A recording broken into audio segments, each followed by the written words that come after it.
l'œuvre d'Orient, c'est une institution au service des chrétiens du Proche-Moyen-Orient et même jusqu'à l'Extrême-Orient, qui est créée depuis maintenant 170 ans.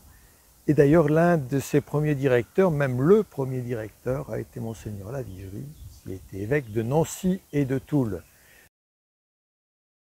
L'œuvre d'Orient agit dans plusieurs domaines, dont l'éducation, ça c'est très important, le patrimoine, le soutien des communautés religieuses et l'aspect sanitaire, les hôpitaux. C'est des appels à dons sur des projets bien définis. Et puis, ce sont des personnes, des délégués de l'œuvre d'Orient qui sont aussi sur place pour coordonner l'ensemble et voir si tout se passe dans les meilleures conditions. Donc, on est vraiment présent physiquement sur le terrain.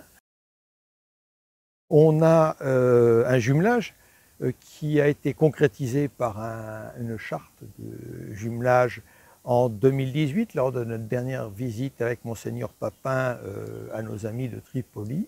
Et à l'orphelinat de Kfarfou, qui est un orphelinat qui se trouve à Kharmsadeh, à proximité de Tripoli. Kharmsadeh, c'est aussi le lieu où il y a le séminaire maronite de Tripoli. J'ai demandé à l'œuvre d'Orient si on peut utiliser leur service.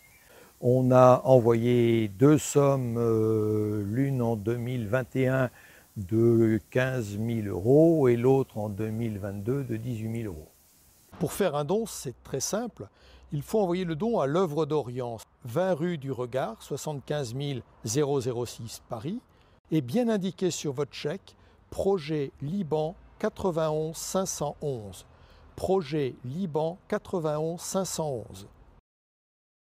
Ce sont nos frères aînés dans la foi, c'est-à-dire que ce sont des gens qui ont chaque jour marchent sur la terre que le Christ a foulée. Ce sont nos grands frères, ce sont nos parents dans la foi. Sans nos frères chrétiens d'Orient, on perd nos racines. Imaginez un beau noyer ou un beau marronnier qui n'a plus de racines, il crève. Eh bien, notre belle Église, elle doit absolument garder ses racines, en prendre le plus grand soin. Donc c'est quelque chose de très important de garder ses racines. C'est notre cœur, notre ADN.